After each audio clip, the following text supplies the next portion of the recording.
कमला horror story. ये कहानी करीब 40 साल पुरानी है। 1980s में 23 साल की कमला की जिंदगी में सब कुछ ठीक चल रहा था, पर एक दिन उसके पिता अचानक कहीं गायब हो गए। उसने अपने पिता को बहुत ढूंढा, लेकिन वो कहीं नहीं मिले। कमला की माँ की मौत पहले ही हो चुकी थी और वो अपने पिता के लापता होने के बाद बहुत ज्यादा अकेली पड़ गई थी। जब कई कोशिशों के बाद भी उसके पिता नहीं मिले तो सबने उन्हें ढूंढना ही छोड़ दिया और हार मान ली। इतनी टेंशन के बीच कमला का ध्यान रखने वाला कोई नहीं था, इसलिए कमला के चाचा चाची ने उसकी शादी प्रभाकर परिवार के बड़े बेटे अजीत से कर दी, ताकि कमला का ध्यान रखने के लिए हमेशा कोई हो। अजीत ने कमला को उसके मुश्किल समय में संभाला और वो थोड़ा बेहतर महसूस करने लगी। कमला अपने नए घर में अपनी नई जिंदगी से एडजस्ट करना सीख रही थी और धीरे धीरे खुश होने भी लगी थी।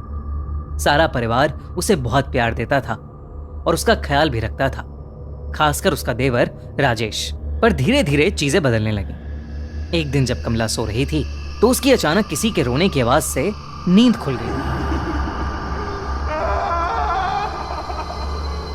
उसने अपने बगल में देखा तो अजीत अभी भी सो रहा था और कमरे में उन दोनों के अलावा और कोई नहीं था। उसे वो आवाज फिर से आई, लेकिन अभी भी उसे कोई नहीं दिख रहा था। उसने इसे अपना वहम समझा और चुपचाप वापस सो गई। लेकिन उस दिन के बाद से उसे लगभग हर वक्त वो रोने की आवाजें सुनाई देने लगी थीं। उसे ऐसा लगने लगा था कि ये आवाजें शायद उसके पिता की हैं, जो दर्द में चीख रहे हैं और उससे मदद मांग रहे हैं। कमला अब घबरा चुकी थी और उसने ये बात अजीत और रजनीश को बताई। दोनों ने ये उसका वहम समझा और उसे कहा कि शायद ये इसलिए हो रहा है क्योंकि वो अपने पिता को बहुत मिस कर रही है। धीरे धीरे कमला की तबीयत भी खराब रहने लगी। उसे हर वक्त गुस्सा आने लगा था। वो छोटी छोटी बातों पर चिढ़ जाती थी और अगर उसे कोई किसी भी चीज के लिए मना करता तो वो उसको जान से मारकर खाने की धमकी देने लगी थी। सबको लगा कि अपने पिता के खोने का दुख उसके दिमाग पर हावी हो रहा था, लेकिन इस सब के बीच कमला को वो आवाजें अभी भी आ रही थीं। एक दिन वो आवाज कमला को हवेली के एक पुराने कमरे से आ रही थी। वो जब उस कमरे में गई तो उसे वहां एक काली मूर्ति मिली। उस मूर्ति को देखते ही उसे एक अजीब सी बेचैनी महसूस हुई, लेकिन जैसे ही उसने मूर्ति को छुआ उसे बेहद अजीब सा लगने लगा। उसे घुटन महसूस होने लगी और उसे सांस लेने में अचानक बहुत ज्यादा तकलीफ होने लगी। कमला ने घबराकर उस मूर्ति को वापस नीचे रख दिया। कमला को डर लग रहा था और वो कमरे से बाहर ही जा रही थी कि उसके पैर में कुछ भारी सी चीज आकर लगी। जब तो वहां एक इंसानी खोपड़ी, एक स्कल उसके पैरों में पड़ा था। तब कमला को देखा कि उस कमरे में कुछ और भी चीजें पड़ी हैं। उस कमरे में ढेर सारी इंसानी हड्डियां इधर उधर पड़ी थीं और हर जगह खून ही खून था। वो जब उस कमरे को और ध्यान से देखने लगी तो वहां उसे एक खत मिला। उसने खत उठाया और उसे पढ़ने लगी। खत में लिखा था कि वो मूर्ति श्रापित है और इसने उनके पुरखों को भी परेशान किया है। ये सब पढ़ते ही कमला को अपने पिता की चीख सुनाई दी और वो मूर्ति अपने आप जोरों से हिलने लगी। कमला को एक अजीब सा भारीपन महसूस होने लगा, जिसके बाद वो एकदम से बेहोश हो गई। कमला ने जब अपनी आंखें खोली तो वो अपने कमरे में ही थी और सब परिवार वालों ने उसे घेर रखा था। कमला उन्हें सब कुछ बताने लगी, लेकिन सबने उसको बताया कि उन्हें वो घर के ड्राइंग रूम में बेहोश पड़ी मिली थी और शायद ये उसका कोई बुरा सपना था। उन्होंने कमला को दवाई दी और उसे सुला दिया, पर उस रात कमला हमेशा हमेशा के लिए बदल गई। अजीत बाकी रातों की तरह डिनर के बाद वॉक करके कमरे में आया तो उसने देखा कि कमला बिस्तर पर नहीं, बल्कि कमरे के एक अंधेरे कोने में दीवार की तरफ मुंह करके जोर जोर से हंस रही है। उसने कमला का नाम चिल्लाया। कमला उसकी तरफ मुड़कर रोते हुए, मदद मांगते हुए उससे कहने लगी, मैं निर्दोष हूं, मुझे बचा लो। कमला को इस हालत में देखकर अजीत टूट गया और वो उसे गले लगाकर शांत करने लगा। किसी तरह उसने कमला को शांत करके बिस्तर पर लेटा दिया और वो रात जैसे तैसे बीत गई। पर अगले दिन कमला की तबीयत और ज्यादा बिगड़ने लगी। अगर कोई भी उसका नाम लेता तो वो उसकी तरफ मुड़कर उसे जान से मारने की धमकी देती।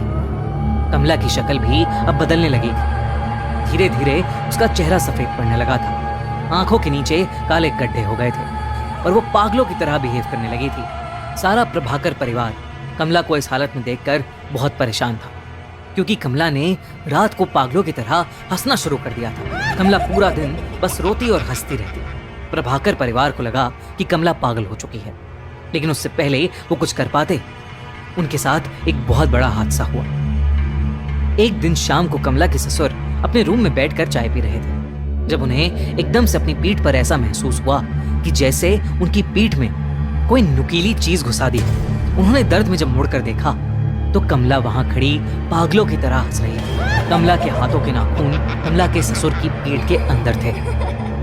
कमला के ससुर ने जोर से चिल्लाया और सब कमला को कंट्रोल करके अंदर ले गए और उसे उसके कमरे में ले जाकर उसे बेड से बांध दिया। लेकिन देर रात अजीत ने देखा कि कमला बिस्तर में थी ही नहीं।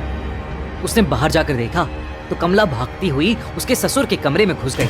अजीत कमला को पुकारता हुआ उनके कमरे में घुसा, पर इससे पहले वो कुछ कर पाता, कमला ने अपने ससुर को पकड़ लिया और बिना कुछ सोचे समझे उन्हें जानवरों की तरह मारकर उनके शरीर का मांस नोचने लगी और फिर उसे खाने लगी। पूरा घर चीखों और डर से गूंज उठा, लेकिन कोई भी कमला को रोक नहीं पा रहा था।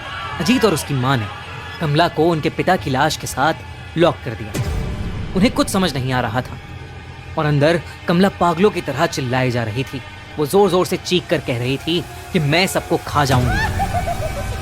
अजीत की मां को समझ आ गया था कि कमला पर किसी का काला साया पड़ गया है, या वो खुद एक चुड़ैल बन चुकी है, जिसे रोक पाना अब शायद असंभव हो गया है।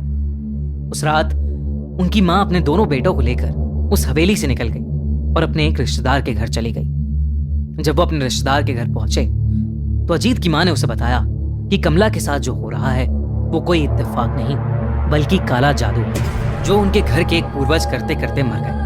उन्होंने अजीत को बताया कि उनके घर में एक शैतानी मूर्ति है जो शापित है और उसी शैतान का साया शायद कमला पर आ गया है और अब वो किसी को नहीं छोड़ेगी। कुछ समय बाद उस हवेली से 4 डेड बॉडीज मिली। अजीत के दोनों पेरेंट्स और कमला, सबकी डेड बॉडीज को वहां से ले जाया गया। राजेश उस दिन के बाद कहीं गायब हो गया।